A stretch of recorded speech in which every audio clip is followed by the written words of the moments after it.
আওয়ামী লীগ গত পরশু বা তার আগের দিন একটা মিছিল করেছে। ম্যাক্সিমাম 15 থেকে 20 জন মিছিল করেছে, তাদের প্রত্যেকের মুখে মাস্ক পরা ছিল। আমি খবর নিয়ে দেখলাম সেই মামলায় 150-এর উপরে আসামি করা হয়েছে। মিছিলে ছিলই 15 থেকে 20 জন, 150 জনকে আসামি করা হয়েছে। এবং এই আসামি কেন করা হয়েছে জানেন?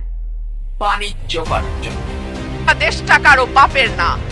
52% মানুষকে পেছনে ফেলে নতুন বাংলাদেশ রচনার কোনো চিন্তা যদি কেউ করে থাকে, সেটা কখনো সম্ভব না, কোনো দিন সম্ভব না। এবার আওয়ামী লীগ নিয়ে সংসদে আবারও ঝড় তুললেন রুমিন ফারহানা। রুমিন ফারহানার বক্তব্যে স্তব্ধ পুরো সংসদ। 5 আগস্টের পর যখন আওয়ামী লীগের দুর্দিন চলছিল, তখন আওয়ামী লীগের পক্ষে রুমিন ফারহানার বক্তব্য বেশ লক্ষ্য করা যাচ্ছিল। তখন তার এমন বক্তব্যে বেশ সমালোচনায় পড়তে হয়েছে তাকে।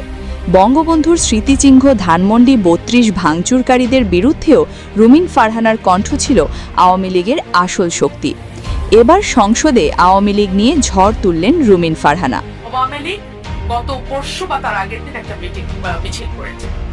ম্যাক্সিমাম 15 থেকে 20 জন মিছিল করেছে, তাদের প্রত্যেকের মুখে মাস্ক পরা ছিল। সো এবং মাথায় ক্যাপ পরা। মাস্ক এবং ক্যাপ যখন পরা থাকে তখন কারো চেহারা আইডেন্টিফাই করা ইজ এক্সট্রিমলি ডিফিকাল্ট।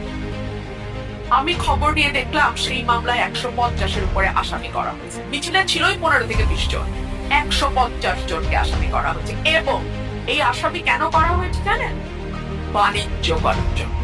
তিনি বলেন, যেসব ছাত্রলীগের নেতাকর্মীরা মিছিল করছে 15 থেকে 20 জন নিয়ে, আর আমি খোঁজ নিয়ে জানলাম সেসব অবৈধ মামলায় ঢুকিয়ে দেওয়া হচ্ছে 150 জনকে।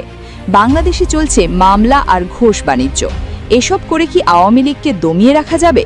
দেশটা কারোর বাপের না।